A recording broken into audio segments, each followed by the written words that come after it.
ये पितृपक्ष श्राद्ध पक्ष बोलते हैं। इन पितृपक्षों में ये 15 दिन जो होते हैं, पूर्णिमा को मिलाएं तो 16 दिन, पूर्णिमा से अमावस्या तक का ये 16 दिन, विशेष 15 दिन ही है। ये जो 15 दिन हैं, साल में 15 दिन हमें भगवान कहते हैं कि तुम अपने पूर्वजों के बारे में कुछ करो।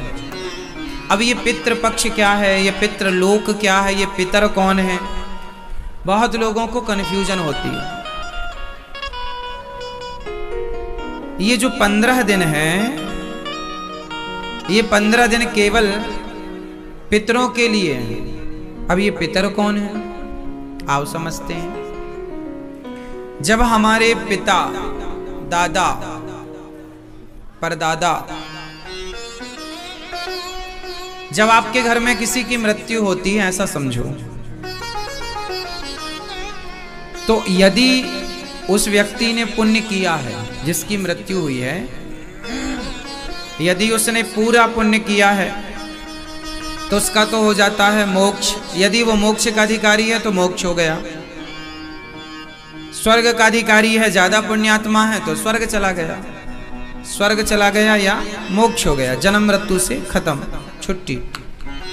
परंतु कुछ लोग ऐसे होते हैं जिन्होंने बहुत अच्छे पुण्य नहीं किए होते, या तो उतने पुण्य नहीं किए होते जितने से मोक्ष और मुक्ति मिल जाए।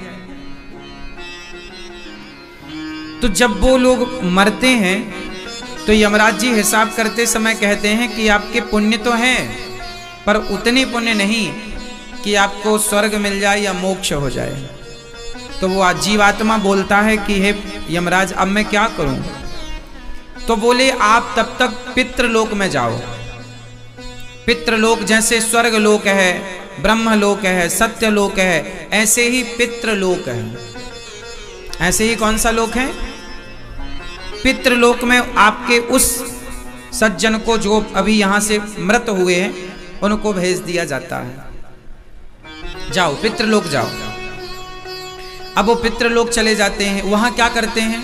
बोले वो वहां इंतजार करते हैं। यमराज जी ने कहा पितृलोक चले जाओ, और तुम्हारे जब बच्चे वंश में, तुम्हारा बेटा पोता जब तुम्हारे नाम से कोई भी पुण्य करेगा तो उस पुण्य को तुम्हारे इस पुण्य के साथ प्लस कर दिया जाएगा। माना कि किसी को पास होने में 2 नंबर कम रहे हैं, तो यहां मास्टर जी ग्रेस लगा देते हैं अपनी तरफ से, कृपांक जिसे कहते हैं, पर वहां ग्रेस लगता नहीं है। वहां नंबर कम है आपके, तो वेटिंग, आप पितृलोक में जाइए, वहां सब व्यवस्थाएं हैं। अब आप जब आपके बच्चे, जब जैसे आप लोग यहाँ भागवत जी की पोथी पाठ करा रहे हैं, आप लोग यहाँ भागवत सुनने आए हैं, आपने उनके नाम से अन्नदान किया, संतों को भोजन बंटवाया, गौदान किया, गाय की सेवा की, भागवत जी की पोथी पाठ कराई, ये सारा पुण्य उनके, आपके पिता हो या आपका बेटा हो या पत्नी हो या पति हो या कोई भी हो, समाज परिवार में जो भी एक्सपायर हो चुका है, आपके द्वारा किया गया पुण्य उसके पुण्य से जुड़कर प्लस होगा। और यदि पुण्य प्लस हो गया तो उसे उस पितृलोक से निकालकर स्वर्ग लोक भेज दिया जाएगा। और ज्यादा पुण्य कर लिया आपने उनके नाम से, कोई बेटा ज्यादा पुण्य कर ले तो स्वर्ग ना जाकर वो मोक्ष के अधिकारी हो जाते हैं, वो भगवत धाम के अधिकारी हो जाते हैं। तो हम जो पुण्य करते हैं, तो पितृलोक कहते हैं कि जो ये 15 दिन है पितरपक्ष, इन 15 दिनों में जो पितृलोक हैं, पितर हैं हम सबके, वो पृथ्वी के पास होते हैं, मतलब पृथ्वी लोक के पास होते हैं, इसलिए कि आप हमारे लिए कुछ करें, हम उसे ग्रहण करें और हम इस पितृलोक से मुक्त होकर भगवत धाम या मोक्ष के अधिकारी बन जाएं। अच्छा, ये तो हुआ वो लोग जो अपने परिवार में पूर्वजों के लिए कुछ कुछ करते हैं। कुछ लोग हैं जो कुछ भी नहीं करते, जैसे बहुत सारे बच्चे अपने बाप के लिए, कुछ लोग तो आज इतने इंटेलिजेंट हैं, पढ़े लिखे हैं कि वो मरे हुए बाप की तेरही भी नहीं करते। बड़े बड़े शहरों में तेरही भी नहीं होती, पता है आप लोगों को? बड़े बड़े लोगों के यहाँ तेरहवीं भी नहीं होती, मतलब तेरा ब्राह्मण भी मरे आदमी के नाम से नहीं खाता। जबकि गांव में आज भी ये परंपराएं हैं कि कोई मर जाए तो उनके नाम से 13 दिन बाद तेरही होती है, और तेरही के दिन सिर्फ 13 ब्राह्मण नहीं, उनकी जो सामर्थ्य होती है उसके अनुसार पूरा गांव, पूरा समाज, और केवल गांव समाज नहीं, कितनी बढ़िया साइंटिफिक व्यवस्था रही हमारी। देखिए पहले के जमाने में ना गांव में आज भी ये परंपरा है कि सबको जमीन पर बिठाकर पत्तल परोस करके और पत्तल दौना में पूड़ी सब्जी खीर जो इमरती जो भी आपकी श्रद्धा बनाकर देते हैं। फिर ब्राह्मण खाते हैं, समाज की स्त्रियां खाती हैं, पुरुष खाते हैं, सब खाते हैं। गांव का जो बिल्कुल गरीब से गरीब आदमी है और अमीर से प्रत्येक आदमी उस आदमी के नाम से खाता है। हमारे गांव में ऐसी परंपरा हमने बचपन से देखी है, शायद आप लोगों ने भी देखी हो।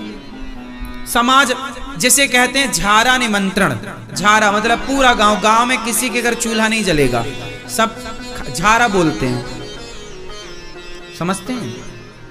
तो सारा खाते हैं। तो पहले के जमाने में क्या होता था, पत्तल होती थी, पत्तल में परोसा जाए, फिर वो पत्तल क्या है लोग गांव के बाहर फेंकते थे।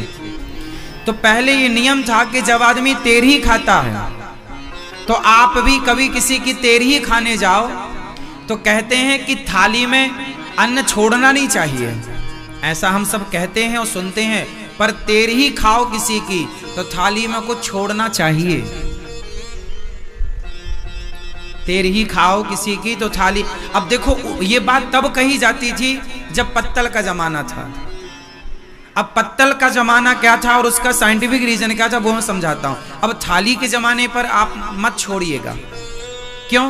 क्योंकि पत्तल के जमाने में कहा जाता था कि जिस आदमी के नाम से आप खा रहे हैं उसके नाम से आधी पूड़ी या एक पूड़ी, थोड़ा सा मिठाई जो भी था वो सब छोड़ते थे जरा सा। क्यों? अब आप पूछेंगे क्यों छोड़ते थे?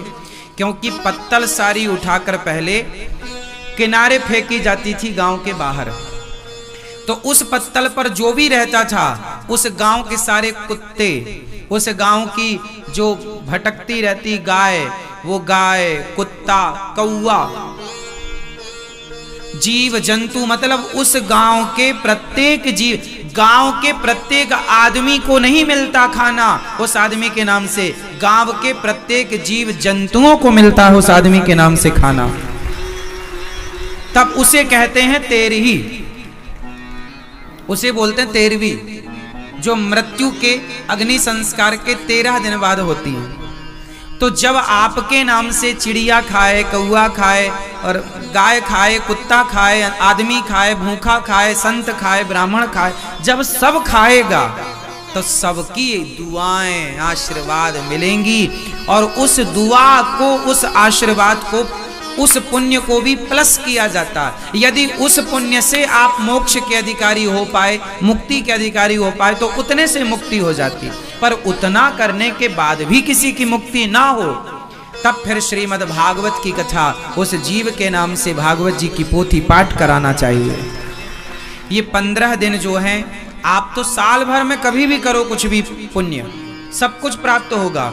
पर इन 15 दिनों में लोग गया जी जाते हैं, पिंडदान। आप लोग भी भागवत जी की पोथी पाठ कराने योग्य हैं तो अभी 12 तारीख से फिर बैठेगी। अभी यहाँ जितने परिवारों ने कराया, आप लोग बड़े भाग्यशाली हैं और बहुत सुयोग्य हैं आप लोग कि कम से कम आप लोगों ने अपने पितरों के, पूर्वजों के बारे में कम से कम कुछ सोचा कि उनकी सदगति के बारे में कुछ करें। आज की कुछ पीढ़ी तो ऐसी है जो अपने आप को पढ़ा लिखा मानती है और वो कहते हैं हम इन चीज़ों में विश्वास नहीं करते। तुम्हारे बाप दादे ये परंपराएं आज की नहीं है। आपने सुना होगा धर्मराज युधिष्ठिर जी ने भी गया जी जाकर पिंडदान किया था, और उन्हीं परिवार के, धर्मराज युधिष्ठिर के परिवार में परीक्षित हुए, अब अर्जुन के पुत्र हुए अर्जुन के पुत्र हुए अभिमन्यु, अर्जुन पुत्र अभिमन्यु और अभिमन्यु पुत्र हुए परीक्षित।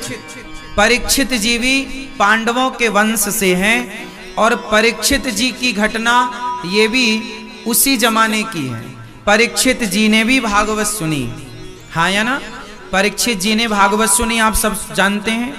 तो भागवत जी की परंपरा और गया जी श्राद्ध की आपने एक बात तो सुनी होगी कि एक बार धर्मराज युधिष्ठिर गया जी गए और जब उन्होंने पिंडदान करना स्टार्ट किया तो माता कुंती ने कह दिया कि मेरे कर्ण के नाम से भी एक पिंड दान कर देना। तो धर्मराज युधिष्ठिर बोले, मां कर्ण तो हमारी परिवार से नहीं है, वो हमारी समाज से नहीं है, हमारे परिवार से नहीं है, तो पिंडदान तो परिवार का होता है। मां ने तब बताया था गया जी में कि बेटा कर्ण तुम्हारा बड़ा भाई है। धर्मराज युधिष्ठिर के तो मानो पांव से जमीन खिसक गई, मेरा बड़ा भाई। पूरी घटना सुनाई मां कुंती ने।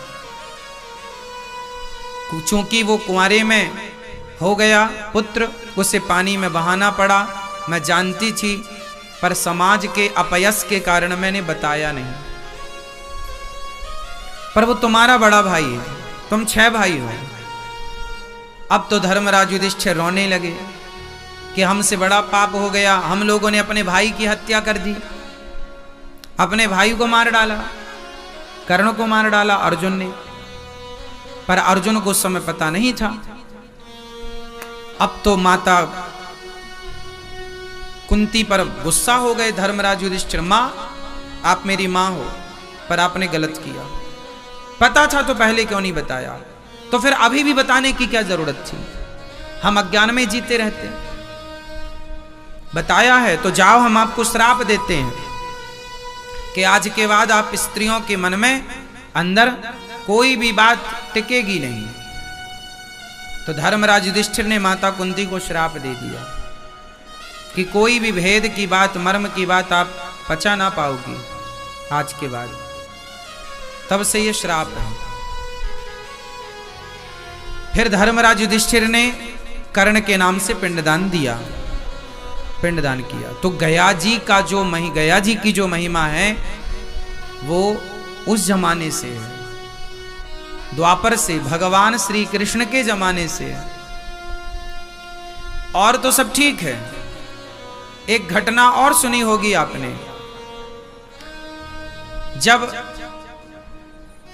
जटायु के भाई, ये त्रेता की घटना है, जब जटायु के भाई को ये संपाति, जटायु के भाई का नाम क्या था? संपाति। संपाति जब लंका जाने लगे पूरे बंदर भालू, तो वहां पर समुद्र आया, अब कैसे पार जाएं? तो संपाति ने देखा कि वाह, आज तो मुझे एक साथ भोजन मिल गया। तो संपाति उन बंदरों को खाने के लिए आया। तो इन बंदरों ने कहा कि इससे अच्छा तो जटायु था, कम से कम सीता माँ की रक्षा के लिए प्राणों को न्यौछावर कर दिया, और हम सीता माँ की खोज करने गए तो ये हमें खा रहा। ये दोनों एक ही जाति के हैं और वो दोनों सगे भाई थे। तो वहां संपाति ने कहा कि तुम जटायु को कैसे जानते हो? बोले जटायु ने माता सीता की रक्षा की, जिनकी खोज करने जा रहे हैं। संपाति ने कहा वो तो मेरा भाई था, हम दोनों सूर्य की परिक्रमा करने गए थे, सूर्य के पास जा रहे थे, पंख जल गए, हम दोनों बिछड़ गए, हम यहाँ आ गए, वो पता नहीं कहाँ, हमें तो लगा कहाँ चला गया, पर रावण ने उसको मारा है। एक काम करो, मैं स्वयं सीता का पता बताऊंगा, पर पहले मुझे समुद्र के किनारे ले चलो, मैं अपने भाई का पिंडदान कर दूं। ये उन्होंने कहा संपाति ने कि पहले मुझे समुद्र के किनारे ले चलो, मैं बूढ़ा हूं, मैं अपने भाई जटायु, देखिए पक्षी हैं ये, कौन है ये? जटायु पक्षी हैं, पक्षी हैं, पर सीता को अपनी बेटी मानते हैं, राम को अपना बेटा मानते हैं जटायु जी, और उनके भाई संपाति अपने भाई का पिंडदान कर रहे हैं बालू के। अब जो पिंडदान किसका किया जाता, कोई बादाम काजू के पिंड बनाए, कोई चावल खीर के पिंड बनाए, किसी के पास कुछ ना हो तो आप बालू के पिंड बनाकर भी दे सकते हैं। कुछ ना हो तो चारा तोड़ लीजिए,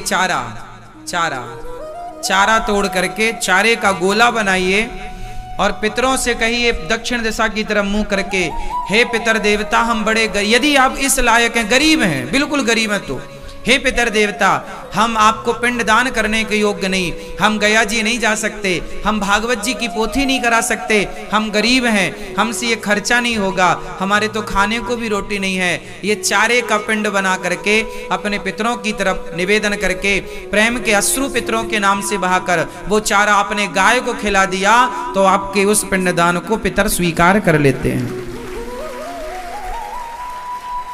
गाय को चारा भी खिला दिया आपने, एक पिंड के बराबर, मतलब चारे का गोला बना लो और पिंड के आकार का लो, मतलब ये समझो 4 मुट्ठी चारा भी आपने गाय को खिला दिया और दक्षिण दिशा की तरफ मुंह करे, क्योंकि पितर लोग दक्षिण दिशा में होते हैं। पितरों का निवास कहाँ होता है, इसलिए घर में पितरों की फोटो भी दक्षिण की ओर ही लगाना चाहिए।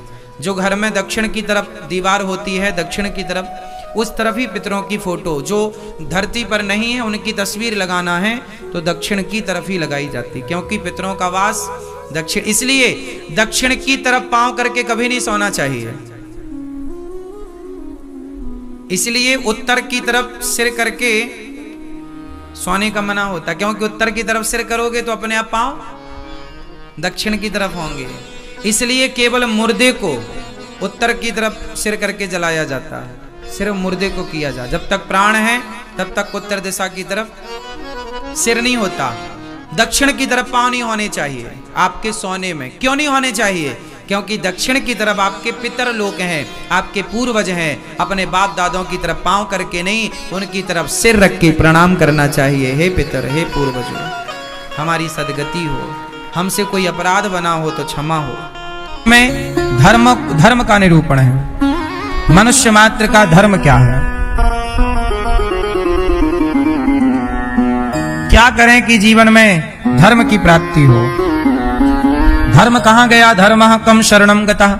अच्छा बताओ कलयुग में धर्म कहाँ है, धर्म आज किसके पास धर्म है और किसके पास धर्म नहीं है, आप लोग बताइए। कलयुग में किसके पास धर्म है, मैया आपके पास धर्म है, क्या है, धन। धन बहुत लोगों के पास है पर धर्म सबके पास।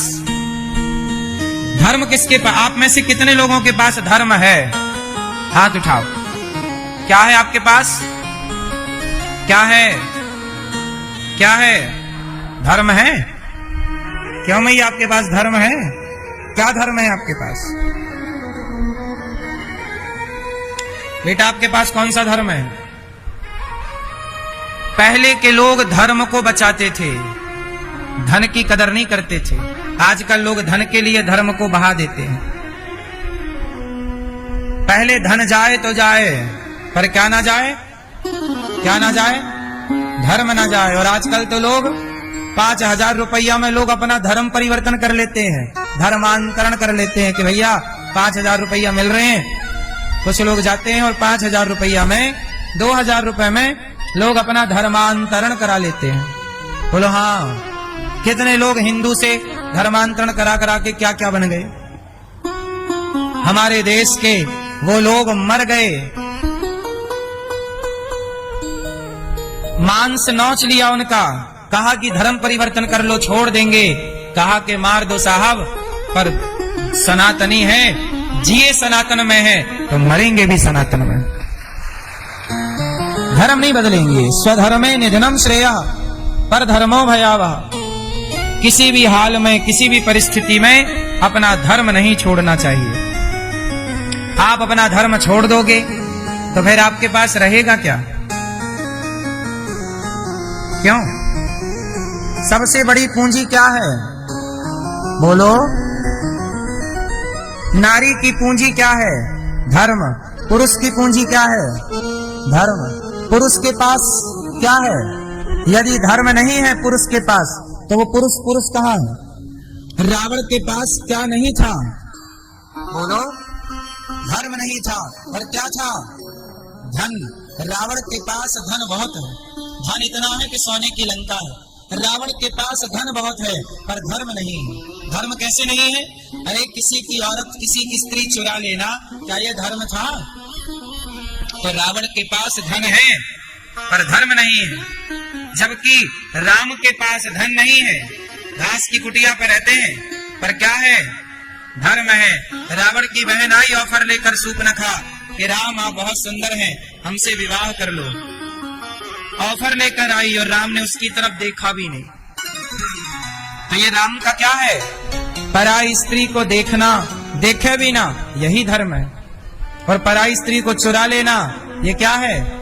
अधर्म है। तो रावण ने अधर्म किया तो धनवान होने पर भी उसके पुतले जलाए जाते हैं। और राम के पास एक पैसा नहीं था पर धर्म था, तो धर्म के कारण राम के मंदिर बनाए जाते हैं। था भरा सोना खचाखच लंक की दीवार में, था भरा सोना खचाखच लंक की दीवार में, एक रत्ती नहीं मिला रावण को मरती वार में। जाने ना देना धर्म, जाने ना देना धर्म, करना लोभ मत धन धाम का, और धर्म ही जाता रहा तो धन रहा किस काम का? धर्म चला गया तो धन बचा भी तो करोगे क्या? बताओ, धन बड़ा है कि धर्म बड़ा है? क्या बचाओगे? धन बचाओगे कि धर्म?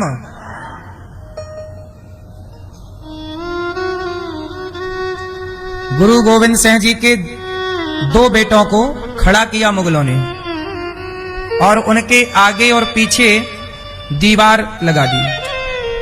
क्या लगा दी? मतलब दीवार के भीतर पैक कर दिया। दीवार लगाने से पहले बोला बच्चों, उस समय उनके बच्चों की उम्र क्या थी? एक 6-7 साल का, एक 8-9 वर्ष का, 2 बच्चे छोटे छोटे। उन बच्चों से कहा मुगलों ने कि तुम अपना धर्म छोड़ दो, तुम मुसलमान हो जाओ। तो उन बच्चों ने कहा, गुरु गोविंद सिंह जी के बच्चों ने, कि मार दो। देखो बच्चे क्या धर्म का पाठ पढ़े थे। आज तो बूढ़ा इतना धर्म का पाठ नहीं पढ़ पाता जितना वो बच्चे पढ़े थे। कहा मार दो, और दीवार छिनवा दी साहब। सांस रुक गई, कैसे प्राण निकले होंगे उनके, कैसे तड़पे होंगे, पर वो तड़प गए, मर गए, पर धर्म नहीं छोड़ा। ऐसे महापुरुषों को, ऐसी अमीर, ये अमीरी है। मरना तो सबको है, लेकिन ईश्वर ने जहां भेजा है वहां भेजा है, तो वहीं रहकर जियो, वहीं की रोटी खाओ और वहीं मरो। ये नहीं कि पैसा कोई दे तो धर्म परिवर्तन कर लो, नहीं। किसी भी परिस्थिति में मर जाना बेहतर है। राष्ट्र के लिए लड़ना, राष्ट्र की रक्षा के लिए मारना बेहतर है, पर कभी भी धर्म का त्याग करना श्रेष्ठ नहीं। आज रावण जैसा ज्ञानी, रावण जैसा विद्वान, रावण जैसा धनवान, आज उसके पुतले जलाए जाते हैं कि नहीं? आज रावण आ जाए तो रावण को कोई सम्मान की दृष्टि से ना देखेगा। धन था तो सही, पर सम्मान कर कौन रहा है? तो पैसे बड़े नहीं होते साहब, आपकी इज्जत बड़ी होती है। इसलिए धर्म बड़ा है। स्त्री का धर्म अलग है, पुरुष का धर्म अलग है। स्त्री का धर्म क्या है? स्त्री का धर्म स्त्रीत्व है, पुरुष का धर्म पुरुषत्व है। माँ बाप की सेवा करना पुरुष का धर्म है, पति की सेवा करना स्त्री का धर्म है। केवल पति को देखना स्त्री का धर्म है, केवल पत्नी को देखना स्त्री पुरुष का धर्म है। किसी और को, पर नारी को, पर पुरुष को देखना ये पाप है।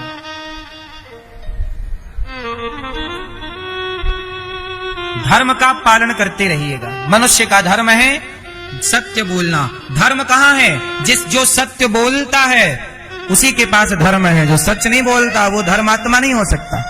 यदि आप सच नहीं बोलते तो धर्म आपके पास नहीं होगा। झूठे लोगों के पास धर्म नहीं होता, धर्म हमेशा सच्चे लोगों के पास होता है। यदि आप झूठ बोलते हैं तो फिर अपने आप को धर्मात्मा कभी मत कहिएगा। सच बोलते हैं तो आप धर्मात्मा हैं। धर्मात्मा किसे कहते हैं? जो धर्म पर चलने वाला है, और धर्म पर कौन चलेगा? धर्म क्या है? सत्य ही धर्म है, धर्म न दूसर सत्य समाना, सत्य को ही धर्म कहते हैं। सत्य ही नहीं आपके पास तो धर्म कहां होगा? इसलिए सत्य बोला करिए। क्या बोलना है?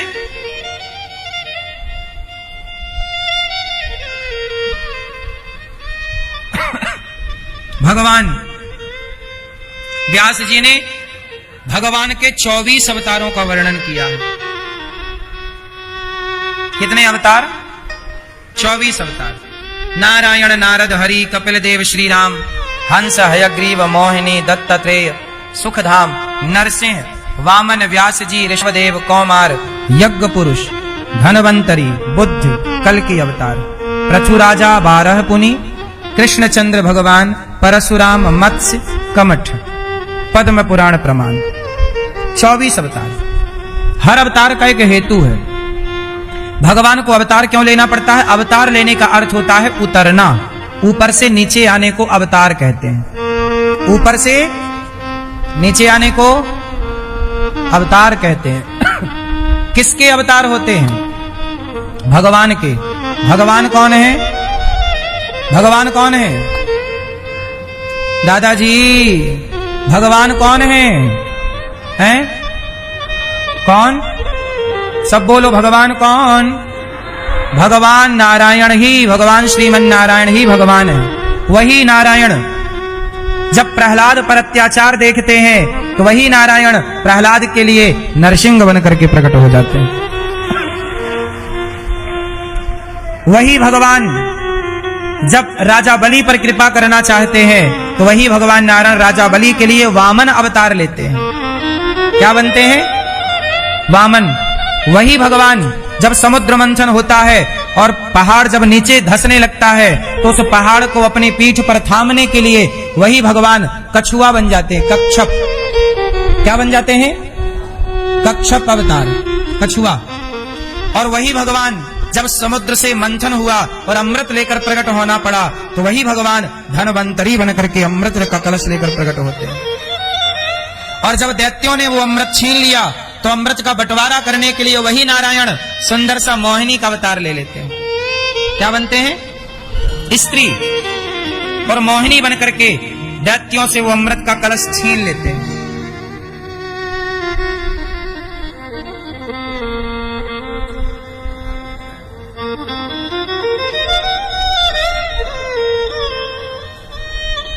वही अमृत का कलश छीन लेते हैं।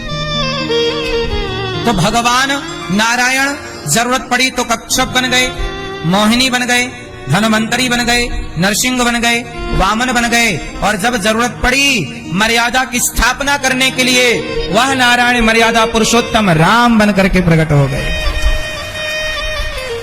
और राम की लीला पूरी करके फिर राम नारायण नारायण हो गए। फिर इस धरती पे गीता को प्रकट करना था, धर्म की स्थापना करनी थी, तो द्वापर में मेरे वही नारायण श्री कृष्ण बन करके प्रकट हो गए। कलयुग में जब पाप बढ़ेगा तो वही नारायण कल्कि अवतार लेकर के कलयुग में प्रकट होंगे और कल्कि भगवान कहलाएंगे। तो वह एक नारायण जहां जहां जब जब जहां जैसे जैसे भक्तों को जरूरत पड़ती गई, भगवान अपना भक्तों के कल्याण के लिए तब तब वैसे वैसे अवतार लेते गए। धर्म संस्थापनार्थाय संभवामि युगे युगे। जब जब होय धर्म की हानि बाढ़हि असुर अधम अभिमानी। तो नारायण ही सब बनते चले गए और मूल में वह नारायण है। बोलो हाँ। इसलिए राम कृष्ण नरसिंह वामन इनमें कोई अंतर। हमारे भगवान इतने दयालु हैं कि वो हमारे लिए हम जैसा बन जाते हैं, मनुष्य बन गए ना। मनुष्य योनि कोई बहुत अच्छी योनि नहीं। पाप करके ही ये 84 लाख में आपने कोई पाप किया होगा तब ना हम लोग मनुष्य बने।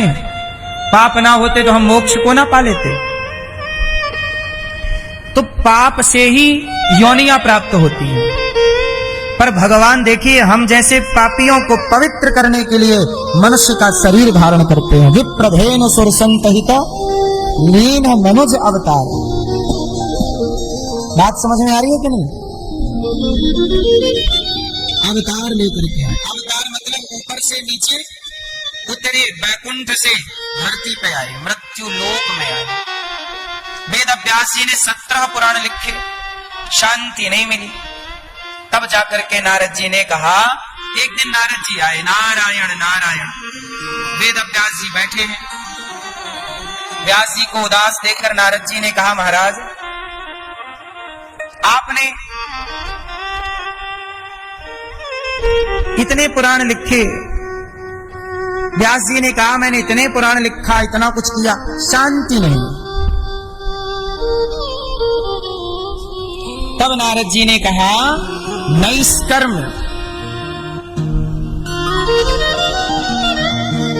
नैष्कर्ममप्यचित। नारद जी कहते हैं कि न शोभते ज्ञानमलम निरंजनम।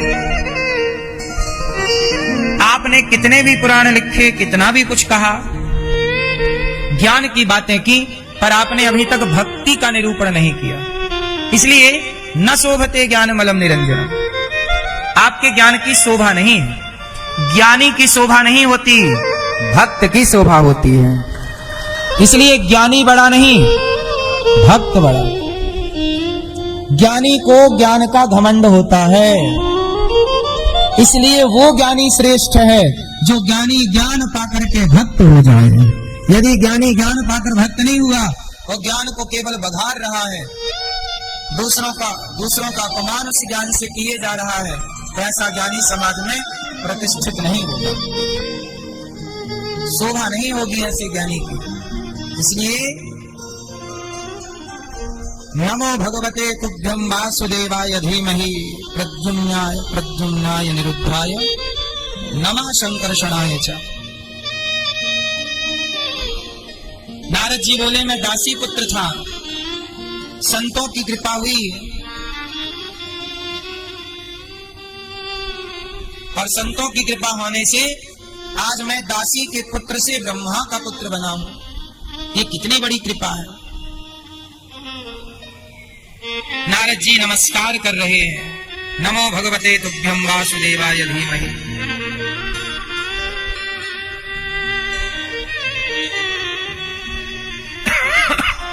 प्रद्युम्नाय निरुद्धाय। हे प्रभु, आपने 17 पुराण लिख डाले, पर भगवान कृष्ण का पावन वो चरित्र नहीं लिखा जिससे आपको शांति मिलनी है। ज्ञान का निरूपण किया है, भक्ति का निरूपण बाकी है। तब वेद व्यास जी ने लेखनी उठाई। नारद जी ने कहा, मैं दासी पुत्र से संतों की कृपा से ब्रह्मा पुत्र बना। यदि आपको जीवन में तरक्की चाहिए तो संतों की कृपा चाहिए। संतों की कृपा, जब तक आप संतों की शरण में नहीं जाओगे, सत्संग नहीं करोगे, सच्चा मन आपका निर्मल मन नहीं होगा, शांति कैसे मिलेगी। इसलिए सबसे पहला काम नारद जी ने क्या किया, पिछले जन्म में संतों की सेवा की। इसलिए दास अनिरुद्ध क्या करता है, केवल सेवा। मुझे पता है कि मेरी आयु रोज एक दिन कम हो जाती है। आपको ये बात पता है कि नहीं? आपकी भी आयु रोज एक दिन कम हो रही है। आज सूर्योदय हुआ, आपका एक दिन कम हो गया। आज की शाम होगी, आपके जिंदगी की एक शाम और। क्यों जी, ये बात सही है कि गलत है? आपका हर रोज एक दिन कम हो रहा है, हर सेकंड आपका जा रहा है। तो मुझे लगता है कि मेरा जीवन रोज एक दिन घट रहा है, प्लस नहीं हो रहा है। मेरे जीवन के दिन घट रहे हैं, और घटते हुए दिनों में क्या करना? मैं क्यों किसी की निंदा चुगली ईर्ष्या द्वेष में उलझूं? क्यों ना मैं सेवा करके अपना कल्याण करूं। इसलिए दास अनिरुद्ध सेवा, संतों की सेवा। हजारों संत आते हैं, रोज उन्हें बढ़िया इमरती पूरी रोटी जो संत चाहते हैं, खूब पेट भर प्रसाद बांटने में बड़ा सुख मिलता कि चलो किसी को भोजन कराने की योग्यता ईश्वर ने दी है, आप सब सहयोग करते हैं और ये मेरा कोई कार्य नहीं है, आप सबके सहयोग से इन संतों को भोजन मिलता है। तो सेवा, जब संतों की सेवा से नारद जी का कल्याण हो सकता है, तो सेवा से हमारा और आपका कल्याण क्यों नहीं होगा। इसलिए आपसे निवेदन है, सेवा कीजिएगा, मत उलझिए किसी से। कोई आपको क्या कह रहा है कहने दो, कोई आपको क्या बोल रहा है बोलने दो। कहां उलझोगे? यदि उलझोगे तो उलझ के पाओगे क्या? चलो मैं जीत भी जाऊं तो जीत के पाना क्या है? आपसे मैं जीत के क्या पाऊंगा और आपसे हार के क्या गवाऊंगा? हार के भी मुझे कुछ नहीं मिलना आपसे, जीत के भी मुझे। अच्छा, मैं आपसे जीत जाऊंगा तो क्या आप लोग मुझे भक्ति दे दोगे? मैं आपसे हार जाऊंगा तो क्या आप प्रभु प्रेम मुझे दे दोगे? ना हारने से मेरा लाभ है ना जीतने से। इसीलिए मैं आपसे हारना और जीतना नहीं चाहता। मैं तो चाहता हूं कि एक एक दिन घट रहा है, समय है तो ईश्वर के चरणों में समर्पित हो, प्रेम मिले भगवान का, भक्ति मिले, क्योंकि कल्याण मेरा भगवान के प्रेम और भक्ति से होना है। आपसे जीत के आपसे हार के मेरा कल्याण। इसलिए जीत और हार में ना पड़ो। कौन जीता कौन हारा इससे कोई मतलब नहीं। क्या पाया जीतने वालों ने और क्या खोया हारने वालों ने। अच्छा मुझे बताओ, एक दिन सिकंदर नाच रहा था।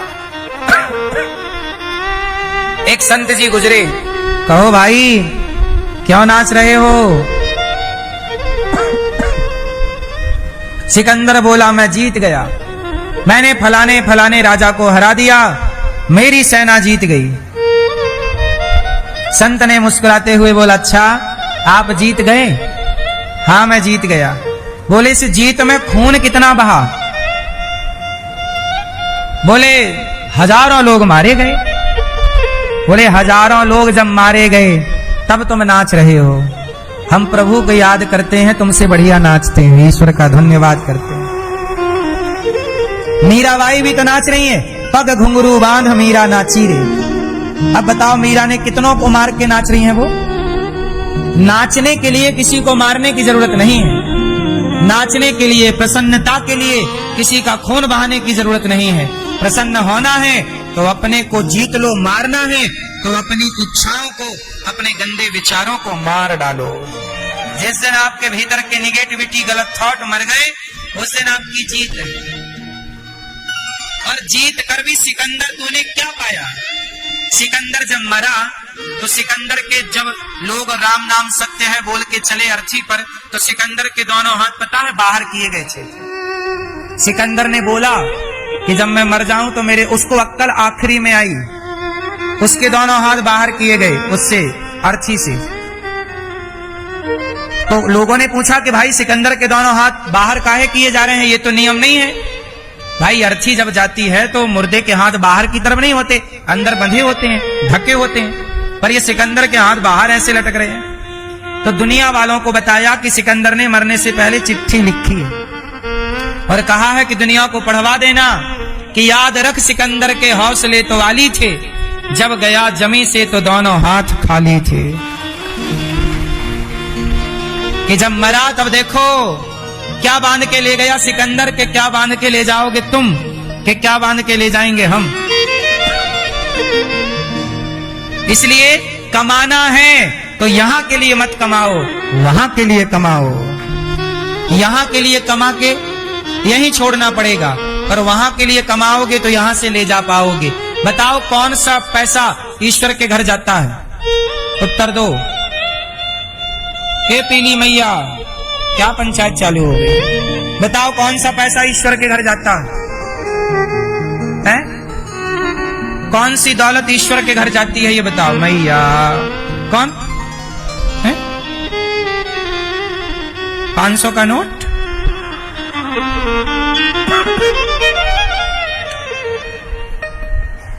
मैया कौन सा पैसा ऊपर जाता है? हैं?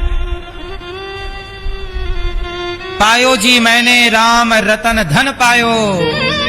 जो आप पुण्य करते हैं, किसी भूखे को भोजन कराते हैं, किसी वृद्ध माँ का सहारा बनते हैं, किसी बच्चे को पढ़वा लिखवा देते हैं, आप किसी साधु संत को भोजन कराते हैं, जो पुण्य है, जो भगवान की कथा सुन करके तीर्थ करके पुण्य कमाया है, सच बोल कर पुण्य कमाया है, दया करके जो पुण्य कमाया, वही पुण्य आपके साथ चलता है।